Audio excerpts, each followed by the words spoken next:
to this event. My name is Lin San San. I'm the newish Assistant Dean for Research, and part of my duties as Assistant Dean for Research involve overseeing the Singapore Research Nexus.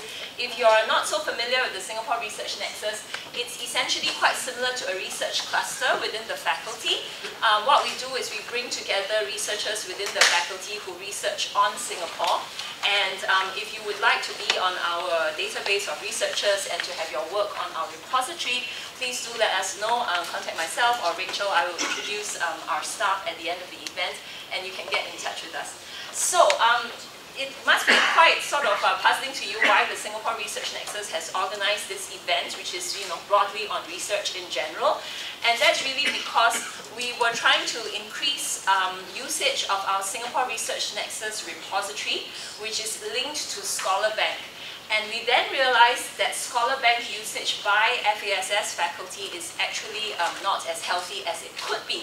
So we had a discussion with the librarians who enlightened us on the wonders of Scholarbank and how few faculty are aware of it. So Scholarbank, as you have seen from our introductory information, actually allows you to share your materials, your publications, on a copyright-free basis, and you can also do it in a way that doesn't violate any kind of intellectual property restrictions that have been imposed on you by journals in which you have published.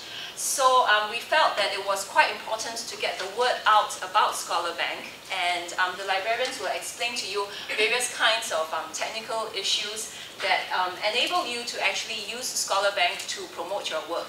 And I'm sure many of you have received, invitations to pay, only $3,000 to get your stuff open to a broader audience. So with Scholarbank, you'll be able to do that for free, and we really do hope that you will participate actively in Scholarbank. So without further ado, I'd like to welcome the librarians who will explain what they're going to take us through today. Yeah, thank you. Thank you, Sansa. Thank you very much, everyone, and especially for Sansa for organizing and giving us the opportunity to organize this workshop for the FASS. And first, let me introduce our NUS librarians among you. We have Kim, our Deputy University Librarian for Services, and we have Chun Ping, our Head of Chinese Library, as well as the Chair for our Scholarly Communications Committee. Hashima, Head of Central Library, Resource Librarian for Malay Studies.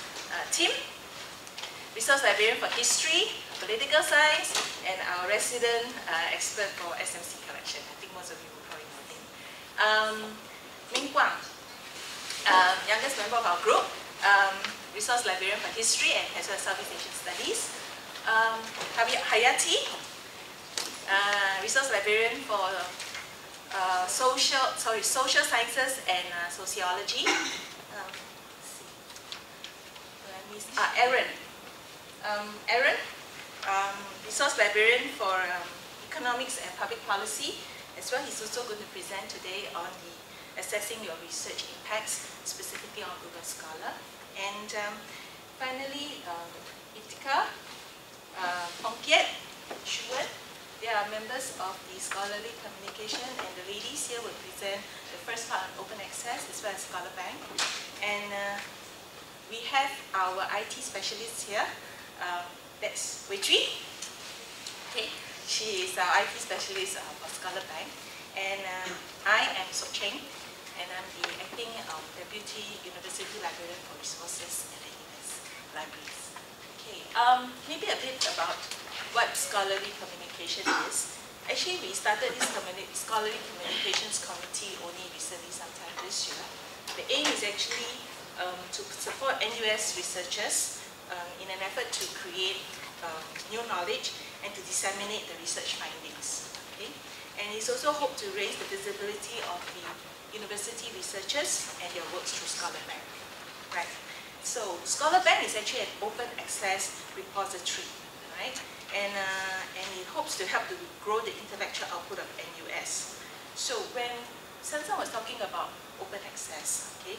So you are wondering what is open access and which legal copy of your work is considered open access.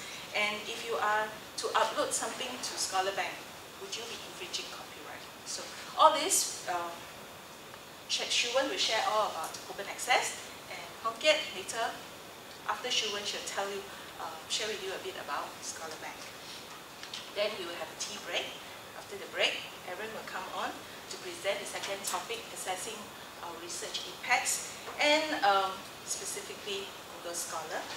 And before we begin, it's a slight administrative issue here. We have distributed our feedback form, and we hope that you could complete the feedback form. So some of the feedback form is actually pertaining to each of the presentation. If you can complete the feedback form after each presentation, that would be really great, because your feedback is very important to us, because that will actually help us to improve our future programs. And finally, the slides that we are going to present today, we will disseminate and copy to everyone through the chat. Okay? Without further ado, Shuwen, please.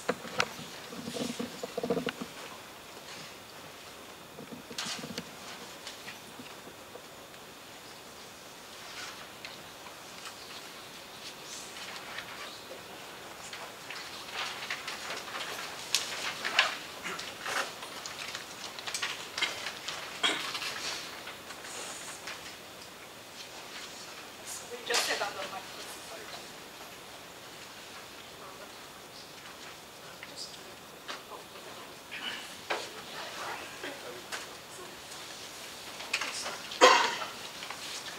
So while waiting for the mic to set up, I'll just introduce myself.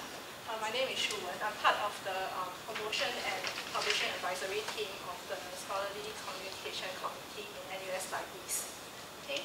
So before the break, there will be two parts. So I'll be talking about open access, what exactly it is, and the different types of open access that you can participate in. So just to take a straw poll, how many of you have heard about open access or understand what exactly is open access?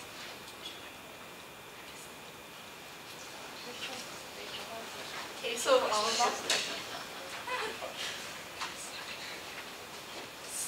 actually there's quite a fair bit of you who have heard of open access.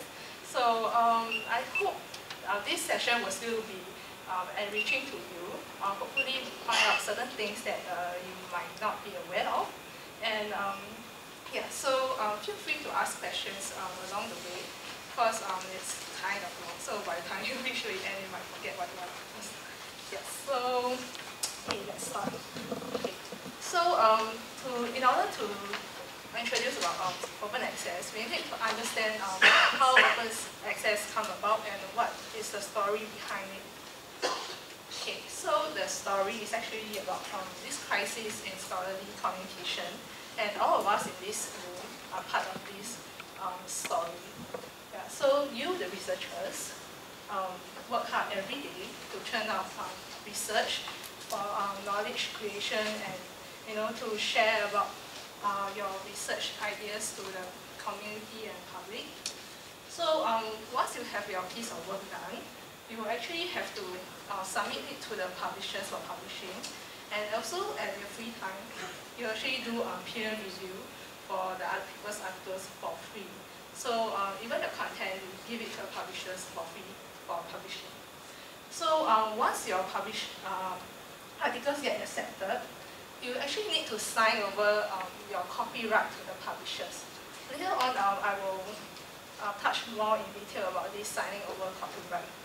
Yeah, so once you sign over the copyright and the publishers publish your work, they actually sell it to the libraries, that's us, to give you access to your articles and your colleagues' articles. And this subscription costs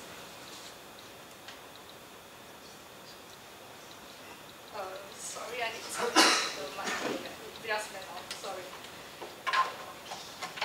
Yeah. So they said, so we the library have to subscribe to all these databases at quite high price. We actually spend like millions of dollars every year trying to subscribe to all these databases for all of you to access. And every year they actually increase the price sort of faster than the inflation within our pay increment. So you can, understand our plight. Yeah.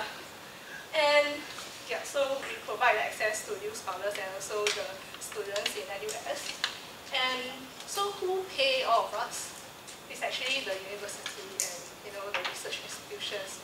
taxpayers' money. So all these funds are actually limited. So there may come a day where the university have to make a decision. So we still have to continue to pay the staff money, but you still have to provide access to all these resources. So what is going to happen? Yeah, can think about this. And so to tackle this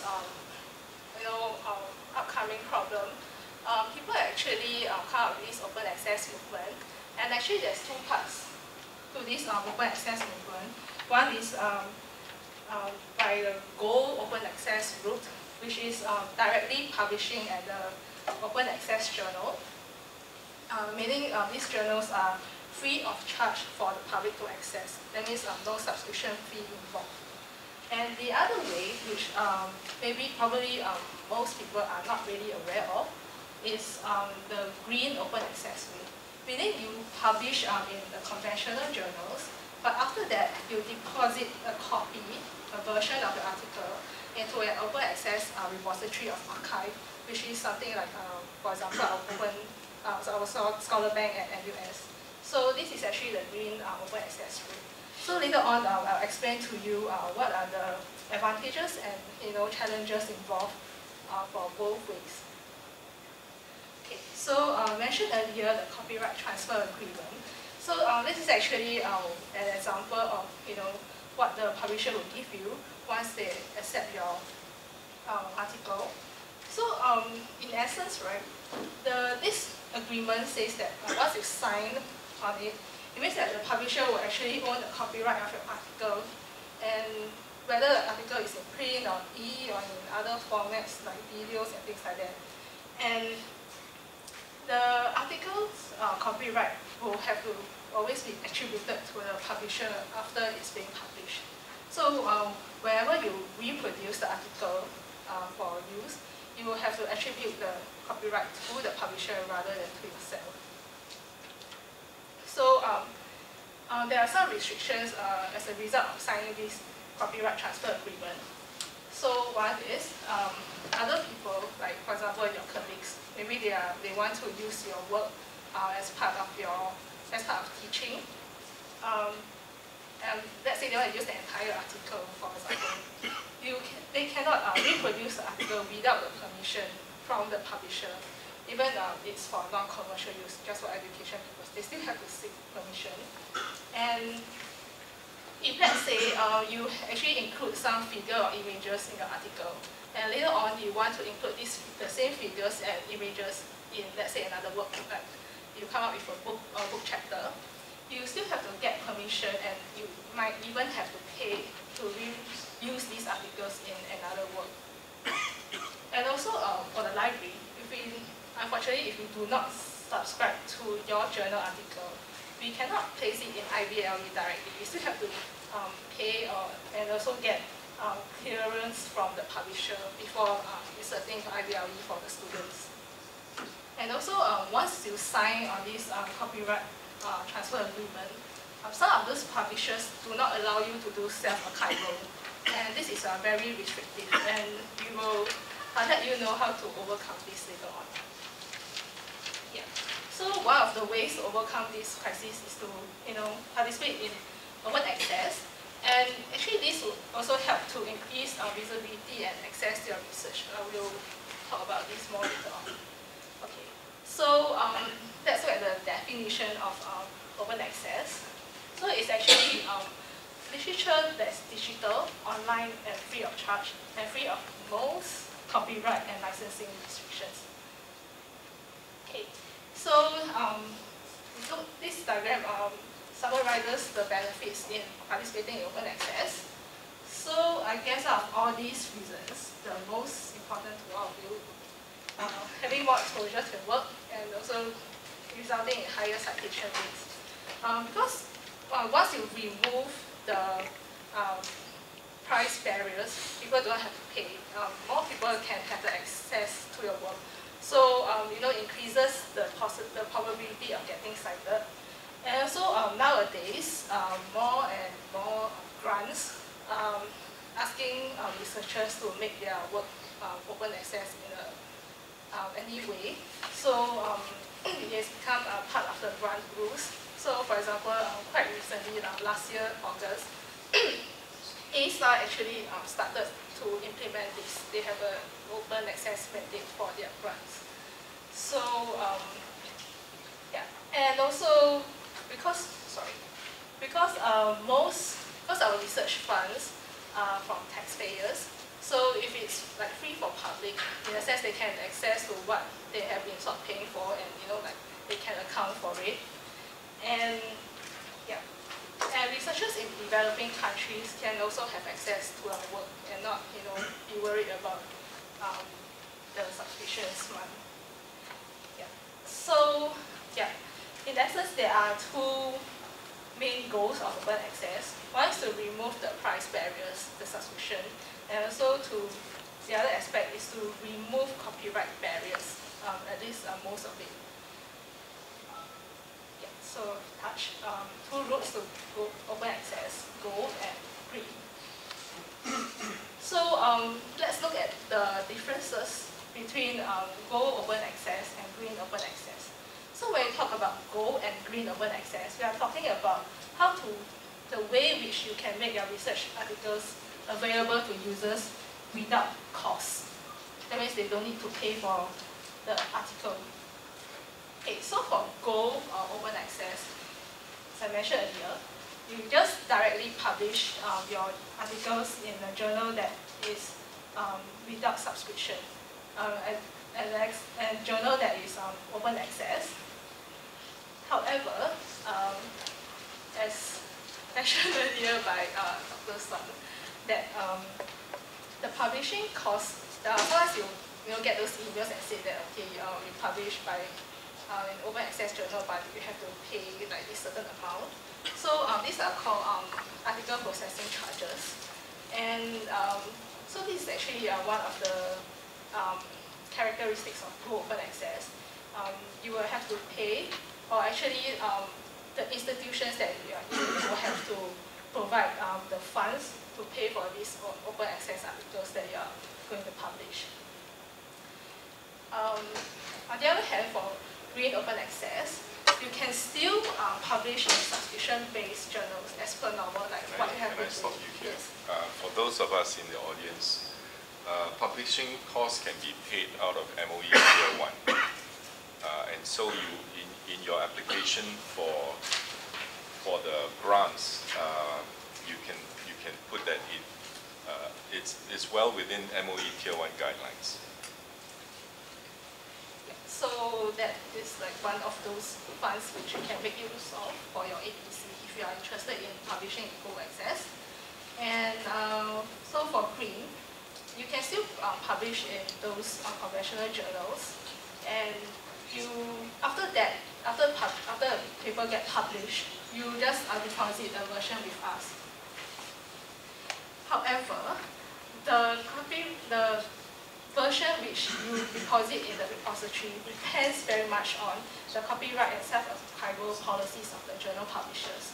So later on, we will go through with you how you can check on these copyright and self-archival policies of the different publishers and journals. Okay, so previously, the previous slide, we talked about removing the price barriers. So now, talking about the second aspect of open access, which is removing copyright barriers. So, when you participate in like Go Open Access or Green, your access to the work might be free, but the reuse of the content is still bounded by the copyright and fair use. So, if you want to free the users from most of these restrictions, you can assign Creative Commons licenses to allow other users to reuse and adapt your work with less copyright restrictions. So they will not have to go through the trouble of getting all the copyright and things like that. So with less copyright restrictions, you can allow systematic dissemination for non-commercial use, and also users can use your work or data for data mining, for works for like content analysis. Yeah. So here, these slides show the 6 types of Creative Commons license. But the first three and the bottom three are essentially similar licenses. Just at the top, they allow use of commercial works, and the bottom three do not allow commercial use. So I'll just go through the first three. So the bottom three is just a non-commercial version of this. So the first one, attribution license CC BY, is actually the least restrictive license, meaning that people can just use your work as long as they attribute it back to the original author. So, and they can actually adapt and do modification to your work, and after that they can assign any license to the modification. So this is actually the most liberal license, followed by CC BY as a attribution share alike. It's similar to the first one, except that when other users do modification and adaptation to your work, that piece of modified work have to have the same attribution as the previous, as the original work. Meaning if this original author said that they allow commercial use of the work, all the other modification and adaptation will need to also allow non-commercial use of the work. Okay. Sorry for my intrusion. I think you're giving us too much information. Oh. So I think what we need to know is, for the journals we publish in, which is the one that most journals actually use? Okay, the one that most journals actually use is this. Yeah, this is the most restrictive. That means you cannot use for non-commercial, but you have to, when you use it, you have to do all the cite the original author and the source, and you can't do modification to the work. If you do so, you need to seek copyright. Yeah. So we have no choice. Yes, but there is a way to get around it. I will touch on in a few moments. Yeah. So for the arts and social sciences, what would you want to modify exactly? Maybe you would not like people to modify, but maybe if you use things like maybe you can use it for, okay, if you assign things like for attribution in the top one, you can let people use it for free and without copyright. They can use your work for data mining purposes, so they will not worry about have to write into all the publishers to say that, okay, I want to use your work for data mining to get my piece of work. So for every piece of work, they have to write in to the publisher to say that, okay, I want to seek publisher. It's actually very time consuming. And even if the publishers grant them the use, they might charge them at a price to say that, okay, I let you use, but you have to pay me this sum of money. So in a sense, as long as the work is bound by the copyright, by the publisher, you will actually,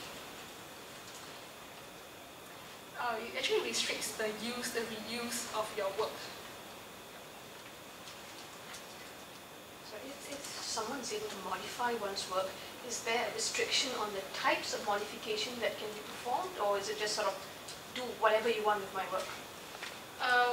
There is no restriction per se, but you still have, when you do the modification to the work, you still have to say the original, this work is based on whose work. So as long as there's an attribution to it, you still can, yeah.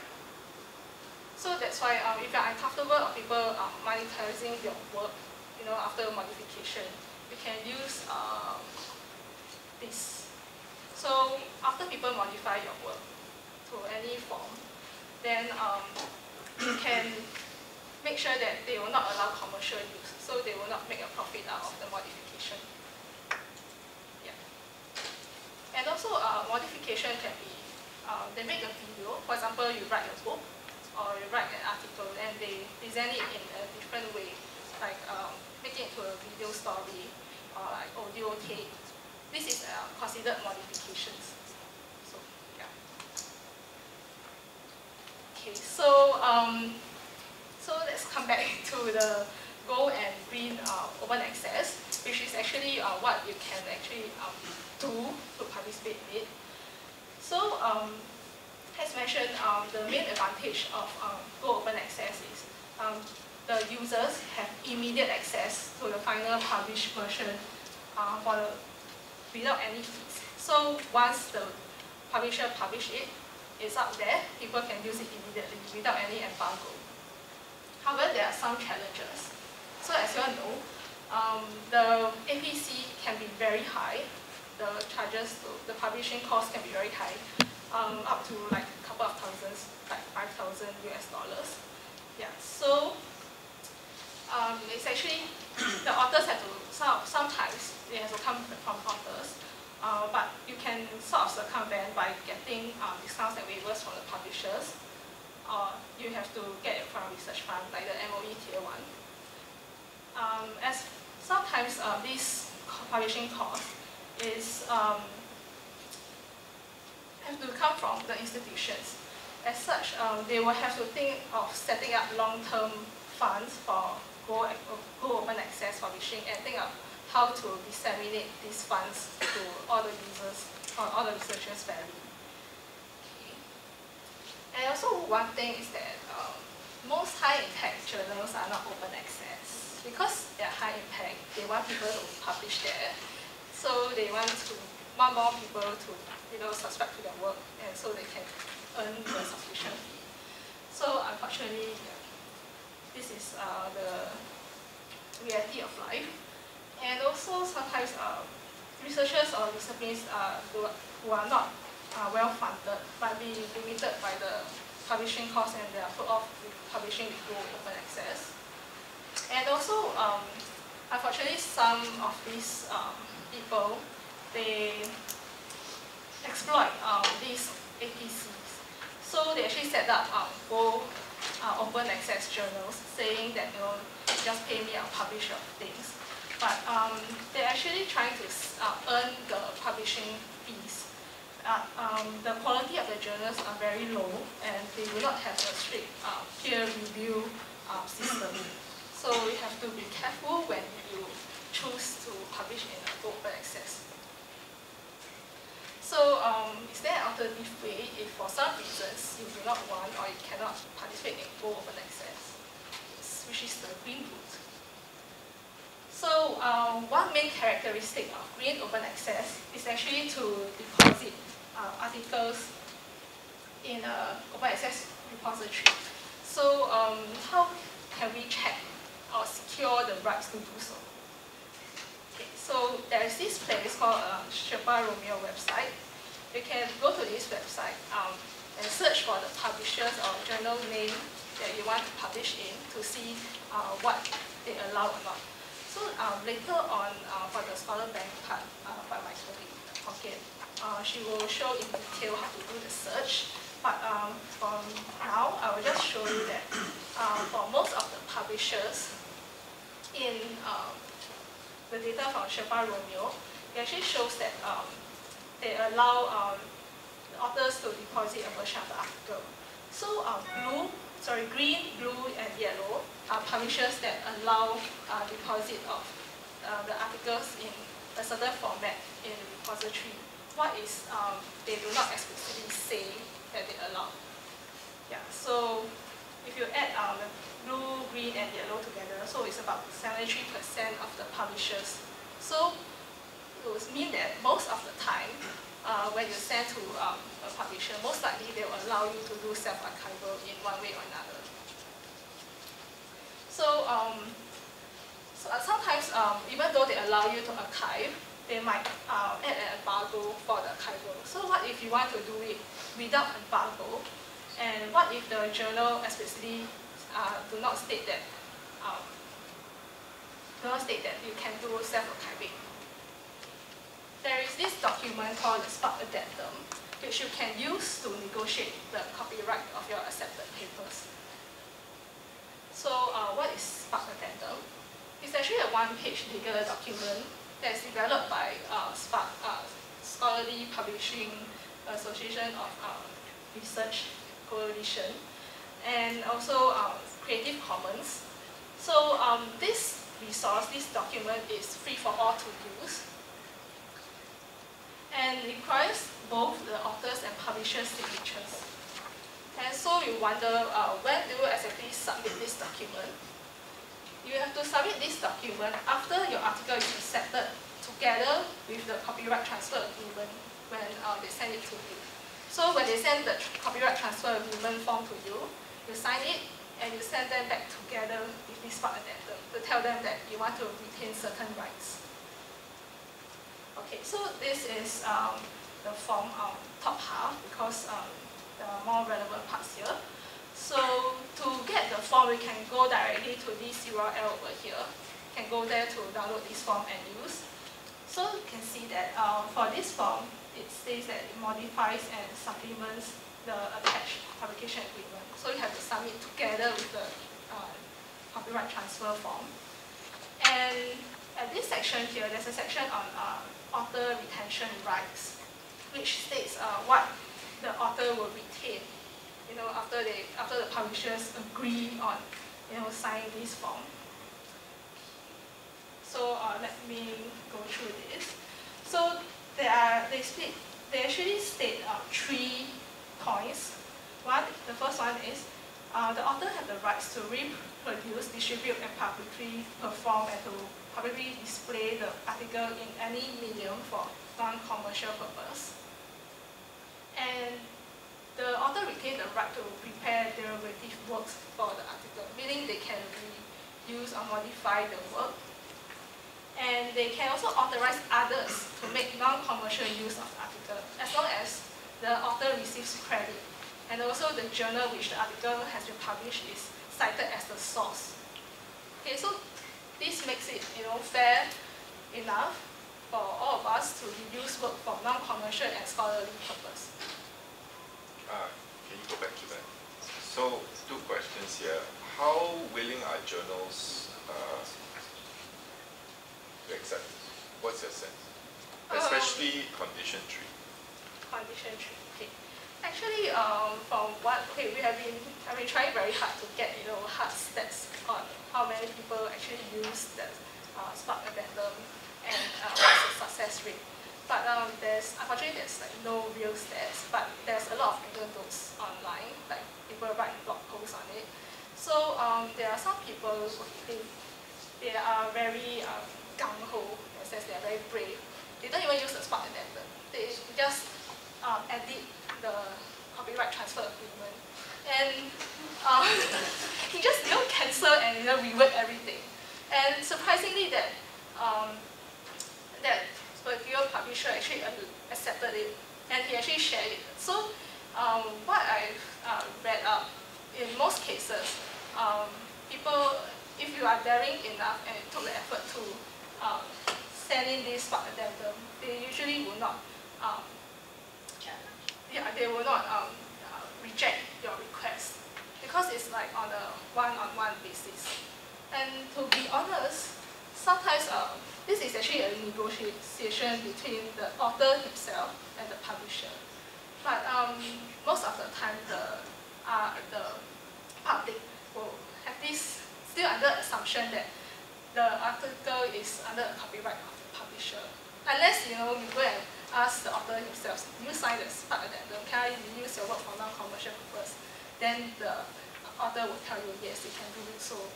But most of the time, from the surface, you wouldn't tell as yet. Because right now, I think the publishers, they do not explicitly state that, okay, this author has sent in a spark addendum and you can just use for free.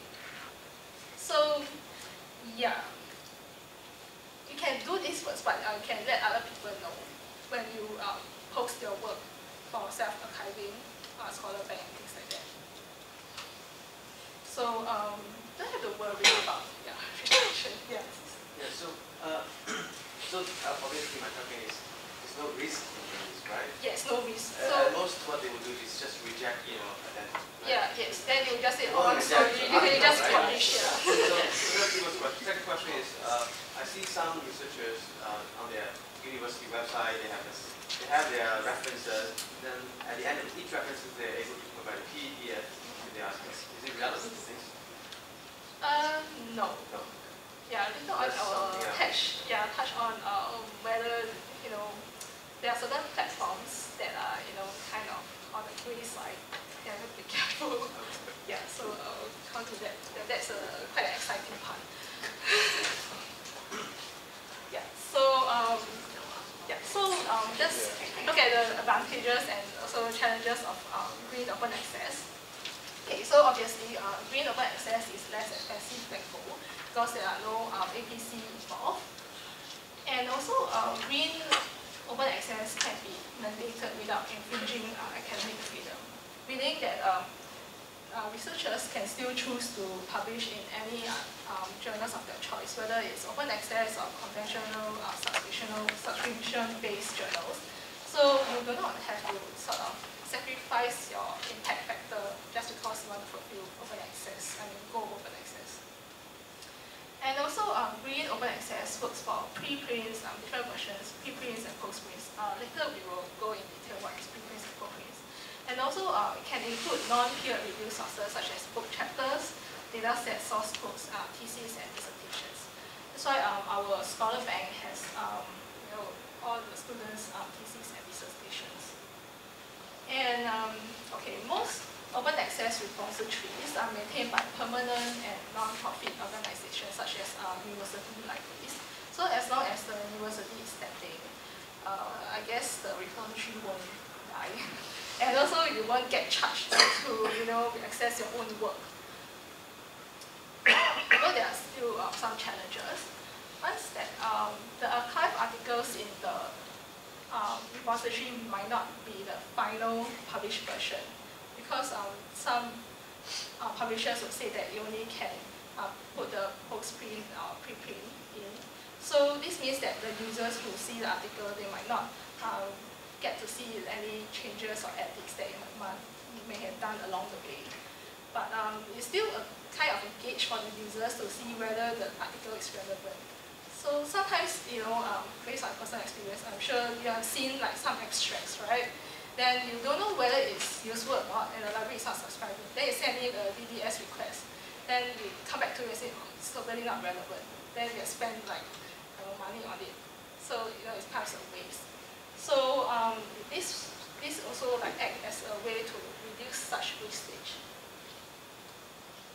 Okay, and also sometimes publishers set embargoes for self-archiving. But as mentioned earlier, you can use the Spark addendum to get around this. And actually the biggest challenge of all will be the lack of awareness for green open access. Because most people, when talk about open access, their mind is thinking about Go open access, or I have to pay to publish in the Go open access journal. If I can't do that, I cannot take part in open access. Well, this is not correct, because as I went through the works of green open access, you still can participate in it, just in a different way. Okay, so where can you deposit your articles? Yeah, so there are actually two different types of repositories. One is discipline-based, like social science research networks. Maybe some of you have posted your articles there. And for philosophy, there's a few papers. And for other, PubMed Center for Biomedical and Archive.org for physics. So these are discipline-based. That means all those articles in it will be, specifically for a certain topic. And the next type will be institution-based, like Scholarbank, which is actually manned by the research institutions or the university libraries themselves. And their aim is actually to collect the research output of the researchers from their institutions.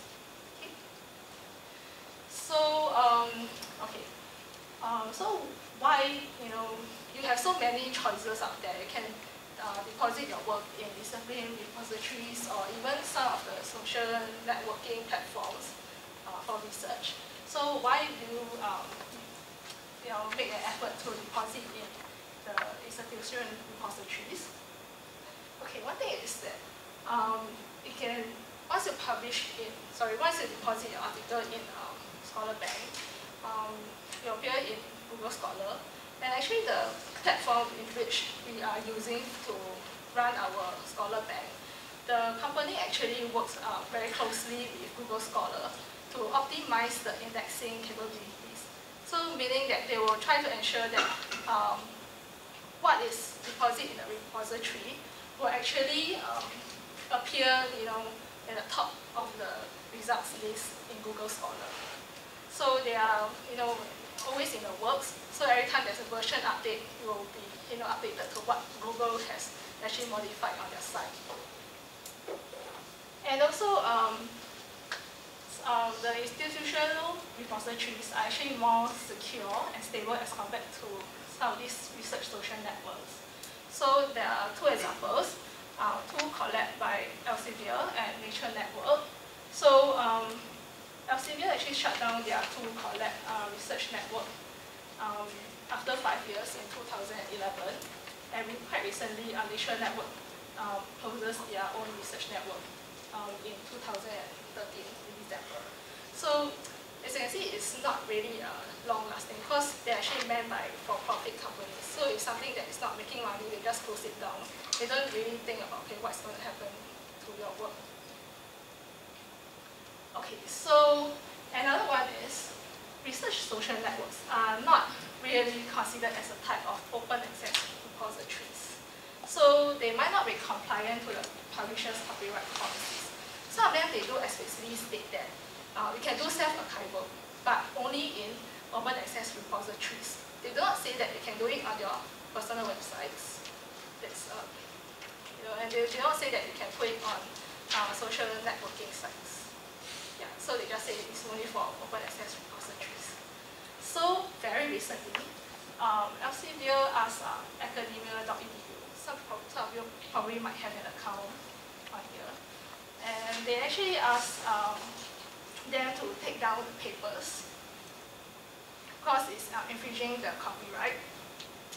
Okay, so it was actually first reported in the Chronicle in Higher Education. So the story is that this guy, Guy Leonard, is actually an environmental researcher. One day he woke up and checked his email. Okay, so he received a notice from academia.edu saying that they have taken down his article. Why? Because Elsevier sent a takedown notice to academia.edu saying that, okay, we are infringing our copyright, we have to remove all the articles from us. So this is actually the actual takedown notice, the note from academia.edu explaining what has happened. So yeah, so Elsevier was saying that, okay, I have to take down because of copyright notice, and they're saying that this is actually, Elsevier is actually impeding their mission to create an open access environment, and also they took the opportunity to ask the researchers to sign a petition against Elsevier. They're very sneaky. Yeah, so you might think that, in this case, academia.edu is actually a very, like a total victim because, some big corporation is coming after them. But if you look at it closely, you realize that academia.edu is actually also a for-profit company. And in a sense, both of them are actually trying to use the research output of the researchers for free, and sort of like, making use of us to sort of make money.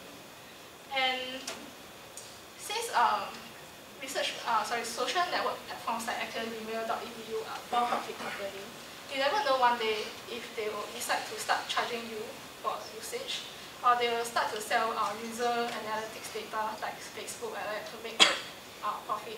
Then you come to another set of problems like privacy issues and such. So it's like a never-ending thing. Yeah. So this issue is like a stark reminder to all of us that once you sign over the copyright and you don't negotiate, the copyright will be with the publishers. Yeah. Okay, so actually I've come to the end of my part on open access, and hopefully after this you'll be more inclined to take part in open access, or at least the green boot. And if you decide to do so, you can start to deposit your work in Scholarbank at NUS. And okay, my colleague Hokiet will now go through with you how you can do so, and what's the workings of Scholarbank at NUS. So I Yes. question. Yes. My question is, earlier on you said that to find out which publisher allows for the green access Yes, by correct. searching the website. Does the library have information about what these publishers are without us having to go and look and see who allows? Okay, if you need help in looking, we can actually help you. And sometimes we also write into the publishers to see if they have, we sort of negotiate with them and see what is that on our behalf. Yes. You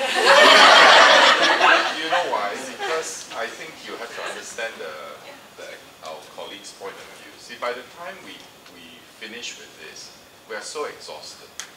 We really are exhausted because, we answered the reviewers' comments and all that. We're moving on to the next project. We're moving on to the next writing project or whatever. So if you can do that for us, actually we are in a way transferring our risk to you. Honestly, and if we get into trouble, it's actually you who get into trouble. Actually, before we upload our PDFs of your post-print, preprint, or even the published version, right? We do check with all these. You actually have a background check to see that this thing is really not infringing copyright before we put out. So it's a double check process. Yeah. So we appreciate the service the library is providing for us. Yeah, so if you're not sure, you can always say you want to publish this, but you're not sure, but we will do the background check for you. And if let's say the version is not correct, we will come back to you and say which version is the correct one, and you can send it back to us again. Yeah, no problems. Could you just now maybe have a sense of some of the major publishers, like for example Sage, Taylor and Francis, Cambridge? What's their sense of us putting stuff on Scholarbank? For this, I'll cover some of it in my section. Yeah, she has some examples from like the. Yeah, because I think most of us do publish with most of these major consortiums. The major ones, most of them will have green, but some like may have yet. Later I'll explain. Some may have different versions and give it different level of rights. Yeah, so the details I'll cover later. Yeah.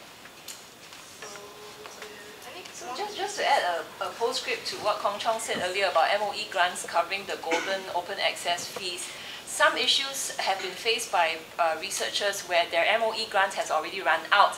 Then the publication comes out, in which case they have no grants to draw upon for the fees, which is why the green open access is still more favorable than the gold open access in such circumstances. I have a reply to that. So we've thought of that issue. So I've communicated with the science vice dean for research, who's got a longer history. So his suggestion to us is that you keep moving from one project to the other, and we'll keep one eye closed. If your current project allows publishers research from the previous project.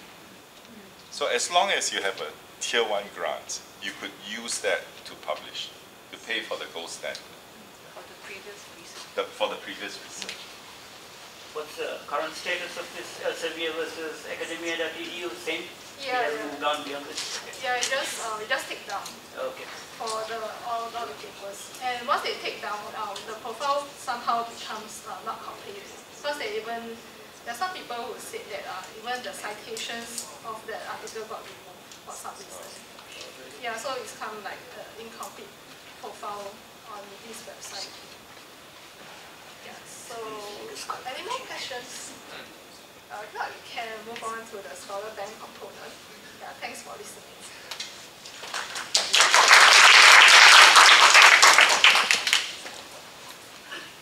Can I check? Can you all hear me? If yes, then I okay.